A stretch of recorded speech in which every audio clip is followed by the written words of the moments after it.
ঐশী মহাগ্রন্থ আল কোরআনুল কারিমে জানিয়ে দিয়েছেন, বান্দারা রে, আমি আল্লাহ অবশ্যই তোমাদেরকে কিছু জিনিস দিয়ে পরীক্ষা করব। সকলে বলি সুবহানাল্লাহ। ভাইরা আমার, তার মাঝে প্রথম নাম্বারের পরীক্ষা যে আল্লাহ করবেন তাও জানিয়ে দিয়েছেন। এই আয়াতে আপনার আমার আল্লাহ 5 ধরনের পরীক্ষার কথা এই আয়াতে জানিয়ে দিয়েছেন। সকলে বলি সুবহানাল্লাহ। ভাইরা আমার, আল্লাহ পাক মহান রব্বুল আলামিন জানিয়ে দিয়েছেন, বান্দারা রে, আমি আল্লাহ তোমাদেরকে যে পরীক্ষা করব, প্রথম নাম্বার পরীক্ষা হলো ওয়াল খাউফ। ভাইরা আমার, আল্লাহ পাক মহান রব্বুল আলামিন জানিয়ে দিয়েছেন, বান্দারা রে, আমি আল্লাহ তোমাদেরকে সর্বপ্রথম ভয় দিয়ে পরীক্ষা করব। ভাইরা আমার, ভয় দিয়ে কিভাবে পরীক্ষা করবেন? আল্লাহ পাক মহান রব্বুল আলামিন এই আয়াতের এবং এই শব্দের দ্বারা উদ্দেশ্য কি? এই হক কথা বলতে গিয়ে এবং হকের দাওয়াত দিতে গিয়ে ভয় পাইলে চলবে না। এই জন্য আল্লাহ পাক মহান রব্বুল আলামিন বলেছেন, আমি আল্লাহ তোমাদেরকে যেই পরীক্ষা করব, প্রথম নাম্বার পরীক্ষা হলো আমি আল্লাহ তোমাদেরকে ভয় দিয়ে পরীক্ষা করব। সকলে বলি সুবহানাল্লাহ। ভাইরা আমার, এই জন্য হক কথা বলতে গিয়ে ইমাম সাহেব এই চিন্তা করতে পারবে না, আমি যদি হক কথা বলি, আমি যদি সঠিক বয়ান করি, আমার চাকরি চলে যাবে, আমার উপরে জুলুম নির্যাতন আসবে, আমার কারারুদ্ধ হতে হবে। এই চিন্তা ভাবনা করে হক কথা থেকে দূরে সরে থাকা যাবে না। ভাইরা আমার, আল্লাহ পাক মহান রব্বুল আলামিন এই ভয় দিয়ে দেখেন যে আমরা সঠিক কথা বলি কিনা। আমরা যদি সঠিক কথা বলি তাহলে আমরা পরীক্ষায় উত্তীর্ণ হয়ে গেলাম। আর যদি মানুষের হুমকি ধমকি, চাকরির ভয়ে যদি আমরা হক কথা বলা ছেড়ে দেই, তাহলে আমরা পরীক্ষায় ফেল করে গেলাম। আর আমার আল্লাহ পাক মহান রব্বুল আলামিন জানিয়ে দিয়েছেন, দ্বিতীয় নম্বর পরীক্ষা আমি আল্লাহ করব ওয়াল জু। আল্লাহ পাক মহান রব্বুল আলামিন বলেন, দুনিয়ার মানুষেরা রে, আমি আল্লাহ তোমাদেরকে ক্ষুধার অভাবে দিয়ে আমি আল্লাহ তোমাদেরকে পরীক্ষা করে দেখব। তোমার ঘরে খাবার থাকবে না, তোমার অভাব অনটন থাকবে। এই সময় তুমি কি ধৈর্য ধারণ করেছ, নাকি তুমি হারাম খাবার খেয়েছ? যদি তুমি ধৈর্য ধারণ করতে পারো তাহলে তুমি সফল কাম হয়ে যাবা। আর যদি তুমি ধৈর্য ধারণ না করো তাহলে তুমি পরীক্ষায় ফেল করবা। আর ফেল করলে তোমার এই দুনিয়াতেও তোমার জন্য শাস্তি থাকবে এবং পরকালেও তোমার জন্য শাস্তি থাকবে। ভাইরা আমার, 3 নম্বর পরীক্ষা হলো ওয়া নাকসিম মিনাল আমওয়াল। ভাইরা আমার, আল্লাহ পাক মহান রব্বুল আলামিন জানিয়ে দিয়েছেন, আমি আল্লাহ 3 নাম্বার যেই পরীক্ষা করব, এই 3 নাম্বার পরীক্ষা হলো আমি তোমাদের ধন সম্পদ ধ্বংস করে, ধন সম্পদের ক্ষতির দ্বারা আমি আল্লাহ তোমাদেরকে পরীক্ষা করব। আমি ওই সময় দেখব কে ধৈর্য ধারণ করেছে, নাকি আমার উপর রাগ করে আমার উপর নাফরমানি করেছে। ভাইরা আমার, 4 নম্বর পরীক্ষা হলো ওয়াল আনফুস। আল্লাহ পাক মহান রব্বুল আলামিন জানিয়ে দিয়েছেন, বান্দারা রে, 4 নম্বর পরীক্ষা হলো আমি শুধু ধন সম্পদ ধ্বংস করে আমি তোমাদেরকে পরীক্ষা করব না, আমি তোমাদের জীবন নিয়ে আমি আল্লাহ তোমাদেরকে পরীক্ষা করব। ভাইরা আমার, এই জন্যই দেখা যায় যে পিতা জীবিত আছে, সন্তান মারা যায়, তখন পিতা বলে, রে সন্তান, আমার ইচ্ছা ছিল তুই আমার লাশ কাঁধে করে তুই কবরে নিয়ে যাবি, কিন্তু তুই আমার আগে মরে গেলি। ভাইরা আমার, এই জন্যই আল্লাহ পাক মহান রব্বুল আলামিন জানিয়ে দিয়েছেন ওয়াল আনফুস। আল্লাহ পাক মহান রব্বুল আলামিন জানিয়ে দিয়েছেন যে হে বান্দারা রে, আমি আল্লাহ তোমাদেরকে ধন সম্পদ ধ্বংস করে পরীক্ষা করব এবং তার সাথে সাথে আমি আল্লাহ তোমাদের জীবন নিয়ে আমি আল্লাহ তোমাদেরকে পরীক্ষা করব। ভাইরা আমার, 5 নাম্বার পরীক্ষা হলো ওয়াসসামারাত। আল্লাহ পাক মহান রব্বুল আলামিন জানিয়ে দিয়েছেন, আমি আল্লাহ তোমাদের ফুল ফল ধ্বংস করে আমি আল্লাহ তোমাদেরকে পরীক্ষা করব। ভাইরা আমার, আল্লাহ পাক মহান রব্বুল আলামিন এই 5 ধরনের বিপদ দিয়ে পরীক্ষা করার পর যদি আমরা ধৈর্য ধারণ করতে পারি, আমরা যদি অস্থির না হই, তাহলে আল্লাহ পাক মহান রব্বুল আমাদেরকে পুরস্কার দিয়ে দিবেন। এই দুনিয়াতেও পুরস্কার দিবেন এবং পরকালেও মহান রব্বুল আলামিন আমাদেরকে পুরস্কারে পুরস্কৃত করবেন। সকলে বলি সুবহানাল্লাহ। ভাইরা আমার, বর্তমান জামানায় দেখা যায় যখন আপনার আমার বিপদ আপদ আসে আমরা অস্থির হয়ে যাই। এমনও তো হয় বিপদ আপদ বালা মুসিবত আসলে আমরা আল্লাহকে পর্যন্ত গালাগালিও করি। নাউজুবিল্লাহ। আমরা বলি না এই কথা যে আল্লাহ শুধু আমাকেই দেখে, সব ব্যবসায় লস খালি আমারই, আমার সন্তানের চাকরি হয় না, আমার ক্ষেতের ফসল নষ্ট হয়ে যায়। এইভাবে আমরা কি করি? আমরা অস্থিরতার সাথে আমরা হইচই চিল্লা চিল্লি করি। না না না, ভাইরা আমার, আল্লাহ পাক মহান রব্বুল আলামিন কোরআনুল কারীমের অন্য এক আয়াতে জানিয়ে দিয়েছেন, যখন আপনার আমার উপর বিপদ আপদ বালা মুসিবত আসবে তখন 2টি কাজ দ্বারা আল্লাহ পাক মহান রব্বুল আলামিনের কাছে সাহায্য চাইতে। ভাইরা আমার, আল্লাহ পাক মহান রব্বুল আলামিন জানিয়ে দিয়েছেন, ইয়া আইয়ুহাল্লাযীনা আমানুস্তাঈনু বিস-সাবরি ওয়াস-সালাহ। আল্লাহু আকবার। আল্লাহ পাক মহান রব্বুল আলামিন জানিয়ে দিয়েছেন, হে ঈমানদার, যখন তোমাদের বিপদ আপদ বালা মুসিবত, যখন তোমাদের কোনো বিপদ আপদ বালা মুসিবত আসবে তখন তোমরা ধৈর্য ধারণ এবং নামাজের মধ্যে আমি আল্লাহর কাছে তোমরা সাহায্য চাইবা। আর আমার শুধু তাই নয়, আল্লাহ পাক মহান রব্বুল আলামিন জানিয়ে দিয়েছেন, যারা বিপদে আপদে বালা মুসিবতে ধৈর্য ধারণ করবে আল্লাহ পাক মহান রব্বুল আলামিন জানিয়ে দিয়েছেন, হাবিব আমার শুনে নেন, ওয়াবাশশিরিস সাবিরিন। ভাইরা আমার, আল্লাহ পাক মহান রব্বুল আলামিন ধৈর্যশীলদেরকে সুসংবাদ জানিয়ে দিয়েছেন। কি সুসংবাদ? কি সুসংবাদ? আল্লাহ পাক মহান রব্বুল আলামিন জানিয়ে দিয়েছেন, ইন্নাল্লাহা মা'আস সাবিরিন। সুবহানাল্লাহ। আল্লাহ পাক মহান রব্বুল আলামিন জানিয়ে দিয়েছেন, যারা বিপদে আপদে বালা মুসিবতে ধৈর্য ধারণ করবে আল্লাহ পাক মহান রব্বুল আলামিন তাদের সঙ্গে হয়ে যাবে। সকলে বলি সুবহানাল্লাহ। ভাইরা আমার, বিপদে আপদে বালা মুসিবতে ধৈর্য ধারণ করা এটা কোনো দোষের কাজ নয়। আল্লাহ পাক মহান রব্বুল আলামিন অন্য এক আয়াতে জানিয়ে দিয়েছেন, ওয়ালামান সাবারা ওয়া গাফারা ইন্না যালিকা লামিন আজমিল উমুর।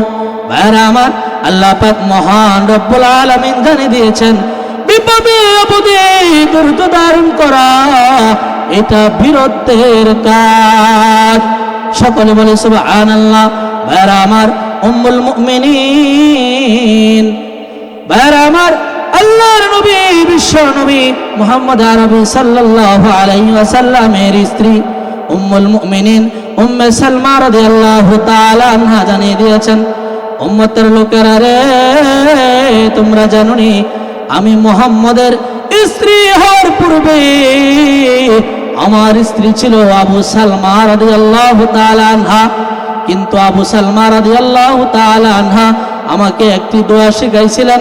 একদিন এসে বলল, এ প্রাণের স্ত্রী উম্মে সালমা, আল্লাহর হাবিব সাল্লাল্লাহু আলাইহি ওয়াসাল্লাম আমাকে একটি দোয়া শিখাইছেন, যদি কোনো ব্যক্তি বিপদে আপদে বালা মুসিবতে যদি পড়ে, ইন্না লিল্লাহি ওয়া ইন্না ইলাইহি রাজিউন।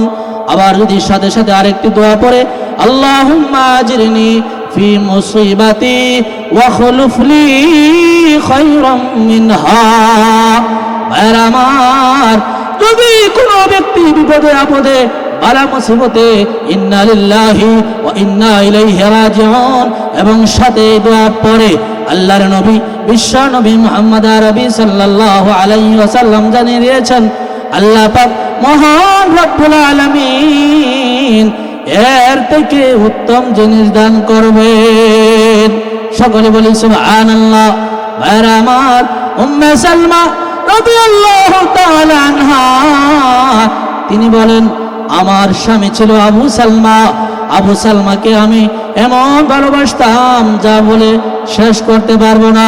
ভাইরা আমার, যেমনে ভাবে উম্মে সালমা রাদিয়াল্লাহু তাআলা আনহা আবু সালমা রাদিয়াল্লাহু তাআলা আনহুকে ভালোবাসতেন, ঠিক তেমনি ভাবে আবু সালমা রাদিয়াল্লাহু তাআলা আনহু উম্মে সালমা রাদিয়াল্লাহু তাআলা আনহাকে গভীর ভালোবাসতেন। ভাইরা আমার, একদিন গল্প করতে গিয়া উম্মে সালমা রাদিয়াল্লাহু তাআলা আনহা বলেন, এ স্বামী, এখন আমি জীবিত আছি, তাই আপনি আমাকে ভালোবাসেন, মহব্বত করেন। যদি আমি মরে যাই তাহলে তো আপনি দ্বিতীয় স্ত্রী গ্রহণ করবেন। ভাইরা আমার, আবু সালমা রাদিয়াল্লাহু তাআলা আনহু এমন ভালোবাসতেন উম্মে সালমা রাদিয়াল্লাহু তাআলা আনহাকে, ডাক দিয়া বলেন, এ প্রাণের স্ত্রী, তুমি যদি আমার আগে যদি তুমি মৃত্যুবরণ করো, আমি আবু সালমা দ্বিতীয় কোনো স্ত্রী গ্রহণ করব না। এই স্ত্রী, তবে তোমার জন্য আমি একটু দোয়া করে যাই, যদি আমি তোমার পূর্বে মৃত্যুবরণ করি, আল্লাহ পাক মহান রব্বুল আলামিন যেন তোমাকে উত্তম স্বামীর ব্যবস্থা করে দেন। সকলে বলি সুবহানাল্লাহ। ভাইরা আমার, এইভাবে যখন মক্কায় তারা স্বামী স্ত্রী যখন তারা জীবন যাপন করছে, হঠাৎ করে আপনার আমার নবী, আল্লাহর নবী, বিশ্ব নবী মুহাম্মদ আরবি সাল্লাল্লাহু আলাইহি ওয়াসাল্লাম মক্কা থেকে মদিনায় হিজরত করলেন। তখন আবু সালমা রাদিয়াল্লাহু তাআলা আনহু উম্মে সালমা রাদিয়াল্লাহু তাআলা আনহাকে বলে, এই স্ত্রী, যেই মক্কায় মদিনা, যেই মক্কায় নবী মুহাম্মদ নাই, এই মক্কায় আমার শান্তি নাই।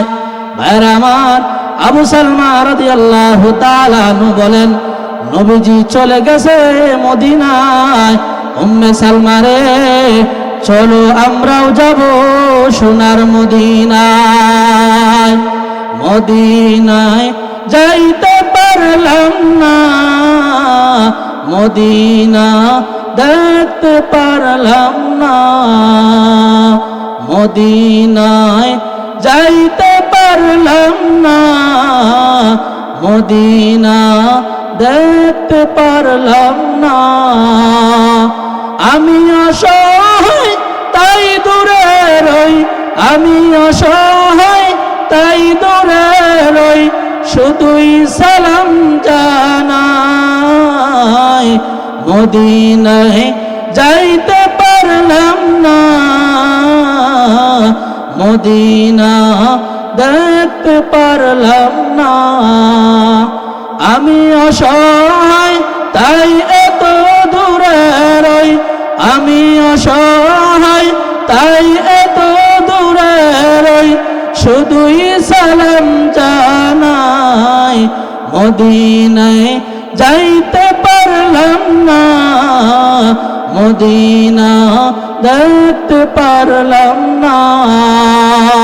ভাইরা আমার, সকলে আমরা মদিনায় যাইতে চাই কি চাই না? আল্লাহ পাক মহান রব্বুল আলামিন সকলকেই যেন মক্কা এবং মদিনা জিয়ারত করার মতো তৌফিক এবং সামর্থ্য দান করেন। সকলে বলি আমিন।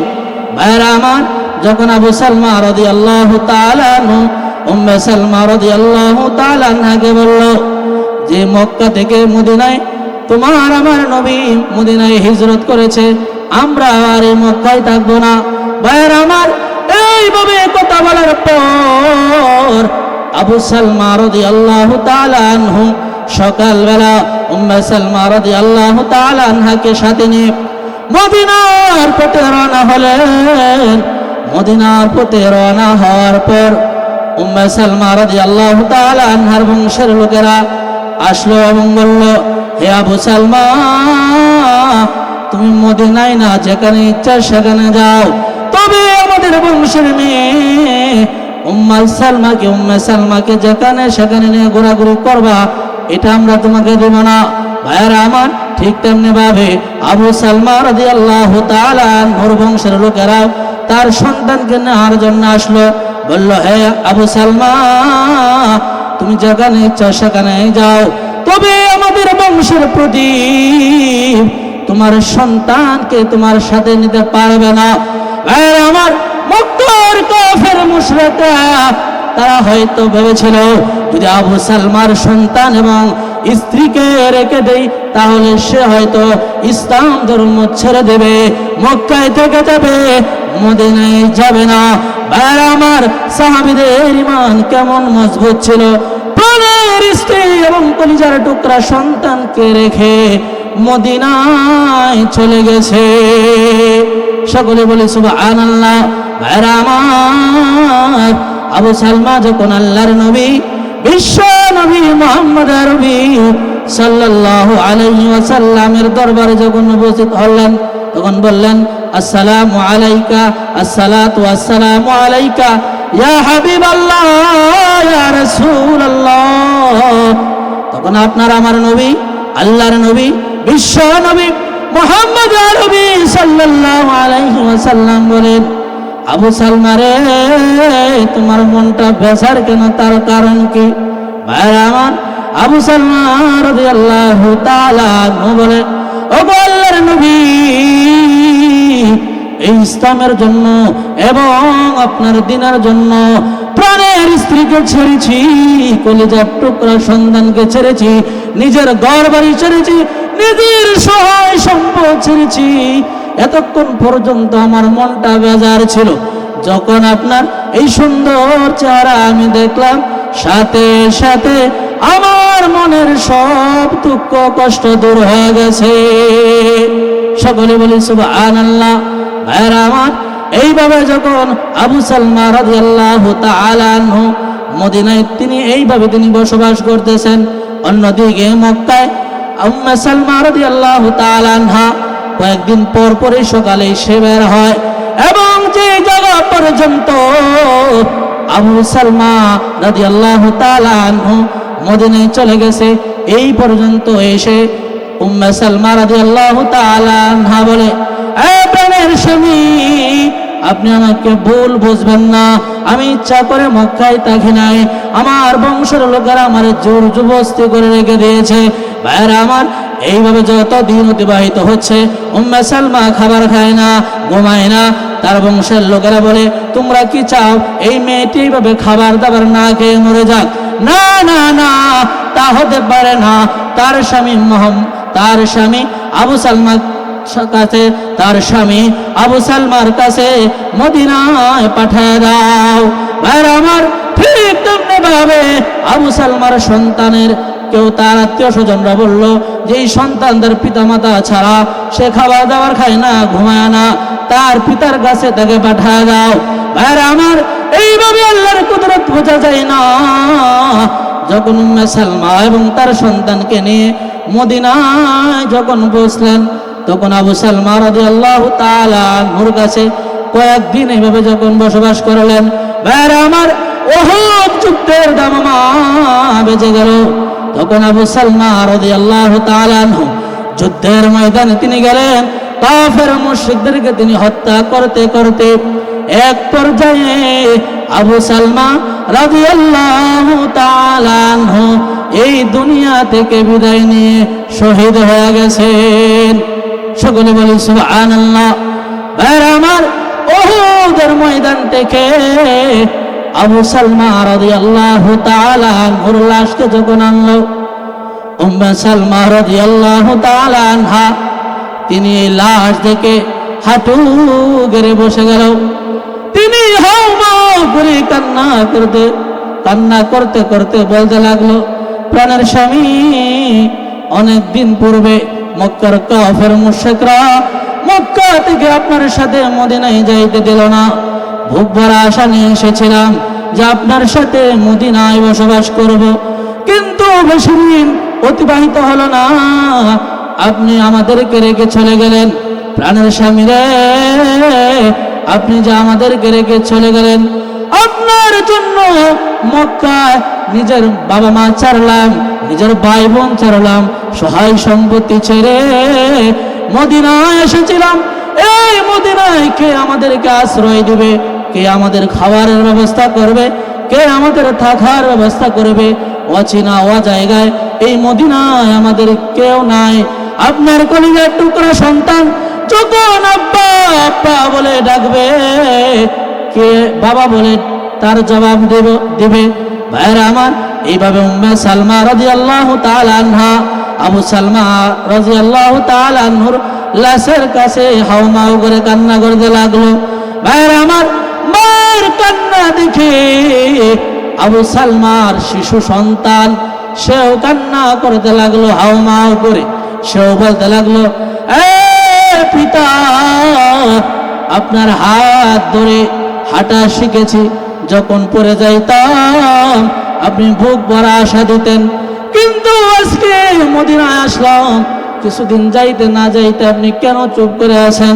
আপনি কেন কথা বলেন না? কে হাত ধরে আমাকে হাঁটাবে? কে হাত ধরে আমাকে মসজিদে নিয়ে যাবে? কে আমাকে খেলার মাঠে নিয়ে যাবে? হে পিতা, আপনি একবার কথা বলেন না। ভাইরা আমার, আবু সালমা রাদিয়াল্লাহু তাআলা আনহুর শিশু সন্তান এইভাবে হাউমা করে কান্না করতে লাগলো। ভাইরা আমার, পিতার মাতা এবং সন্তান এমন ভাবে কান্না করতে লাগলো, কেমন জানি মদিনার আকাশ বাতাস ভারী হয়ে গেল। সাহাবারাও কান্না শুরু করলো। তখন কিছুক্ষণ পর আল্লাহর নবী, বিশ্ব নবী মুহাম্মদ আরবি সাল্লাল্লাহু আলাইহি ওয়াসাল্লাম বলেন, উম্মে সালমা রে, তুমি আর কান্না করিও না, তোমার কান্না সহ্য হয় না। আমি মুহাম্মদ যতদিন জীবিত থাকব, তোমাদের জিম্মাদারি, তোমাদের থাকা খাবার এবং বাসস্থানের জিম্মাদারি আমি মুহাম্মদ গ্রহণ করব। সকলে বলি সুবহানাল্লাহ। ভাইরা আমার, এইভাবে যখন আবু সালমা রাদিয়াল্লাহু তাআলা আনহুর কাফন দাফন হয়ে গেল, যখন উম্মে সালমা রাদিয়াল্লাহু তাআলা আনহার ইদ্দত শেষ হলো, হঠাৎ করে আপনার আমার নবী, আল্লাহর নবী, বিশ্ব নবী, রহমতুল আলামিন নবী উম্মে সালমা রাদিয়াল্লাহু তাআলা আনহার ঘরে গেলেন। তখন উম্মে সালমা রাদিয়াল্লাহু তাআলা আনহা বলেন, ওগো আল্লাহর নবী, কি দরকার ছিল কষ্ট করে আমার ঘরে আপনার আসার? যদি আপনি আমাকে সংবাদ দিতেন, আমি উম্মে সালমা আপনার কাছে যাইতাম। তখন আপনার আমার নবী, আল্লাহর নবী, বিশ্ব নবী মুহাম্মদ আরবি রহমতুল আলামিন নবী বলেন, উম্মে সালমা রে, আমি মুহাম্মদ তোমার কাছে একটি সুসংবাদ নিয়ে এসেছি। সকলে বলি সুবহানাল্লাহ। ভাইরা আমার, উম্মে সালমা রাদিয়াল্লাহু তাআলা আনহা বলেন, ওগো আল্লাহর নবী, কি সুসংবাদ, কি সুসংবাদ বলেন? তখন আপনার আমার নবী মুহাম্মদ আলম নবী বলেন, ওগো উম্মে সালমা রে, আমি মুহাম্মদ তোমাকে বিবাহের প্রস্তাব দিচ্ছি। সকলে বলি সুবহানাল্লাহ। ভাইরা আমার, তখন উম্মে সালমা রাদিয়াল্লাহু তাআলা আনহা বলেন, আল্লাহর নবী গো, আমি আপনার স্ত্রী হব না। ভাইরা আমার, উম্মে সালমা রাদিয়াল্লাহু তাআলা আনহা বলেন, আল্লাহর নবী গো, আমি আপনার স্ত্রী হব না। তখন আল্লাহর নবী, বিশ্ব নবী মুহাম্মদ আরবি সাল্লাল্লাহু আলাইহি ওয়াসাল্লাম বলেন, উম্মে সালমা রে, কেন তুমি আমার বিবাহ বন্ধনে আবদ্ধ হবে না? তার কারণ কি? ভাইরা আমার, উম্মে সালমা রাদিয়াল্লাহু তাআলা আনহা বলেন, আল্লাহর নবী গো, আমার রাগ অভিমান বেশি। আমি আবু সালমা রাদিয়াল্লাহু তাআলা আনহু আমাকে অনেক বেশি ভালোবাসতেন। যখন আমি রাগ অভিমান করতাম, আবু সালমা আদর সোহাগ দিয়া, প্রেম ভালোবাসা দিয়া আমার রাগ অভিমান ভাঙাতেন। এখন আপনি তো আল্লাহর নবী, বিশ্ব নবী, আপনার সাথে যদি আমি রাগ অভিমান করি, তাহলে মহান রব আমার উপর নারাজ হয়ে যাবে। ভাইরা আমার, আল্লাহর নবী, বিশ্ব নবী মুহাম্মদ আরবি সাল্লাল্লাহু আলাইহি ওয়াসাল্লাম বলেন, উম্মে সালমা রে, তুমি যত পারো আমার সাথে রাগ অভিমান করবে, আমি আদর্শ হাত দিয়া মহব্বত দিয়া আমি তোমার রাগ অভিমান ভাঙাবো। সুবহানাল্লাহ। ভাইরা আমার, উম্মে সালমা রাদিয়াল্লাহু তাআলা আনহা বলেন, না না না, তারপরেও আমি আপনার কাছে বিবাহ বসবো না। ভাইরা আমার, আল্লাহর নবী আবারও জিজ্ঞেস করলেন, উম্মে সালমা রে, আমার কাছে বিবাহ বসবে না, তার আবার কারণ কি? তখন উম্মে সালমা রাদিয়াল্লাহু তাআলা আনহা বলেন, ওগো আল্লাহর নবী, আবু সালমা যদি কিয়ামতের ময়দানে, হাশরের ময়দানে মহান রব্বে কাবার দরবারে যদি অভিযোগ দায়ের করে যে, হে উম্মে সালমা, আমি তোমাকে অনেক বেশি মহব্বত করতাম, তুমি আল্লাহর নবী বিশ্ব নবীকে পাইয়া আমার সন্তানকে এতিম করে তুমি মুহাম্মদের স্ত্রী হয়ে গেছো, আমার সন্তান রাস্তাঘাটে অলিতে গলিতে ঘোরাঘুরি করছে, এর জন্য যদি অভিযোগ করে, তাহলে আমি কি জবাব দেব? ভাইরা আমার, আল্লাহর নবী বিশ্ব নবী রহমতে আলম নবী বলেন, উম্মে সালমা রে, আমি মুহাম্মদ তোমার সন্তান সহ তোমার দায়িত্ব গ্রহণ করলাম। সকলে বলি সুবহানাল্লাহ। ভাইরা আমার, এই জন্য উম্মে সালমা রাদিয়াল্লাহু তাআলা আনহা উম্মতে মুহাম্মদিয়াকে জানিয়ে দিয়েছেন, হে উম্মতের লোকেরা, যখন আমার স্বামী আবু সালমা মৃত্যুবরণ করেছিল, তখন আমি পড়েছিলাম, ইন্না লিল্লাহি ওয়া ইন্না ইলাইহি রাজিউন। ভাইরা আমার, এই তর্ক ধারণ করার কারণে এবং এই দোয়া করার কারণে আল্লাহ পাক মহান রব্বুল আলামিন আল্লাহর নবী বিশ্ব নবী রহমতে আলম নবীর স্ত্রী হওয়ার তৌফিক দিয়েছেন। সকলে বলি সুবহানাল্লাহ। ভাইরা আমার, এখন দেখা যায় যখন আপনার আমার উপর বিপদ আসে, তখন আপনি আমি ধৈর্য ধারণ না করে আমরা অস্থির হয়ে যাই, পেরেশানি হয়ে যায়। ভাইরা আমার, ধৈর্য ধারণ করতে হবে। বিপদে আপদে বালা মুসিবতে হইচই চিল্লাচিল্লি করা যাবে না। ভাইরা আমার, আল্লাহর নবী বিশ্ব নবী মুহাম্মদ আরবি সাল্লাল্লাহু আলাইহি ওয়াসাল্লাম বলেন, যারা ধৈর্য ধারণ করবে, হাশরের ময়দানে একজন ফেরেশতা বলতে থাকবে, ইয়া আইয়ুহাস সাবিরুন, ইয়া আইয়ুহাস সাবিরুন। কোথায় আছো ধৈর্যশীলেরা? দুনিয়ার জীবনে যারা ধৈর্য ধারণ করেছো, তারা আসো, তারা আসো। এইভাবে ফেরেশতারা ডেকে বলতে থাকবে, চলো আমার সাথে। ভাইরা আমার, ফেরেশতারা জান্নাতের কাছে যখন নিয়ে যাবে, জান্নাতের ফেরেশতারা রিদওয়ান বলবে, এ ফেরেশতারা, তাদেরকে নিয়ে জান্নাতের সামনে এসেছো, তার কারণ কি? ভাইরা আমার, তখন ফেরেশতারা বলবে যে আল্লাহ পাক মহান রব্বুল আলামিন তাদেরকে দিয়ে পাঠিয়েছেন জান্নাতে প্রবেশ করার জন্য। ভাইরা আমার, জান্নাতের দারওয়ান ফেরেশতা রিদওয়ান বলবে, তুমি থামো, আমি মহান রব্বে কাবার দরবারে আমি জিজ্ঞেস করি তাদেরকে পাঠানোর কারণ কি। ভাইরা আমার, রিদওয়ান ফেরেশতা মহান রব্বে কাবার দরবারে বলবে, ওগো আল্লাহ, তারা তো বিনা হিসাবে জান্নাতে প্রবেশ করার জন্য চাইতেছে, আপনি নতুন কোন বিধান কি আপনি জারি করেছেননি? ভাইরা আমার, আল্লাহ পাক মহান রব্বুল আলামিন বলবেন, রিদওয়ান ফেরেশতা রে, আমি তো নতুন আইন জারি করি নাই, আমি কোরআনুল কারিমে জানিয়ে দিয়েছিলাম, সূরাতুল জুমারের 10 নম্বর আয়াতে আল্লাহ জানিয়ে দিয়েছিলাম, ইন্নামা ইউওয়াফাস সাবিরুন আজরাহুম বিগাইরি হিসাব। সকলে বলি সুবহানাল্লাহ। আল্লাহ পাক মহান রব্বুল আলামিন বলেছেন যে আমি আল্লাহ যারা ধৈর্য ধারণ করবে আমি তাদেরকে অসংখ্য অগণিত বিনিময়ে আমি আল্লাহ তাদেরকে জান্নাত দিয়ে দিব। সকলে বলি সুবহানাল্লাহ। ভাইরা আমার, আমরা কি বুঝতে পারলাম? বিপদে আপদে বালা মুসিবতে ধৈর্য ধারণের কারণে আল্লাহ পাক মহান রব্বুল আলামিন এই দুনিয়াতেও পুরস্কার দিবেন এবং পরকালেও আপনাকে আমাকে পুরস্কার দিবেন। সকলে বলি সুবহানাল্লাহ। ভাইরা আমার, এই জন্য যখন আপনার আমার উপর বিপদ আপদ বালা মুসিবত আসবে, যখন আপনার উপর চাকরি চলে যাবে, যখন আপনার আমার ক্ষেত কামারের ফসল নষ্ট হয়ে যাবে, তখন অস্থির হওয়া যাবে না, তখন ধৈর্য ধারণ করতে হবে। যদি ধৈর্য ধারণ করেন, আল্লাহ পাক মহান রব্বুল আলামিন জানিয়ে দিয়েছেন ওয়াবাশশিরিস সাবিরিন। আল্লাহ পাক মহান রব্বুল আলামিন জানিয়ে দিয়েছেন যে ধৈর্যশীলদেরকে সুসংবাদ দিয়েছেন। সকলে বলি সুবহানাল্লাহ। এই জন্য ভাইরা আমার, যখন আপনার আমার উপর বিপদ আপদ বালা মুসিবত আসবে, তখন আমরা ধৈর্য ধারণ করব এবং ধৈর্য ধারণ করে আমরা বলবো ইন্না লিল্লাহি ওয়া ইন্না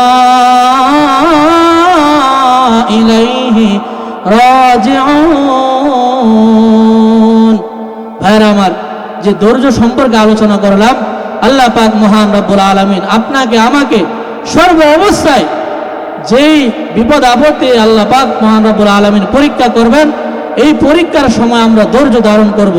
ধৈর্য ধারণ, বিপদে আপদে বালা মুসিবতে ধৈর্য ধারণ করার মতো তৌফিক দান করুন। সকলে বলি আমিন। ওয়া আখিরু দাওয়ানা আনিল হামদুলিল্লাহি রাব্বিল আলামিন। আসসালামু আলাইকুম ওয়া রাহমাতুল্লাহি ওয়া বারাকাতুহু।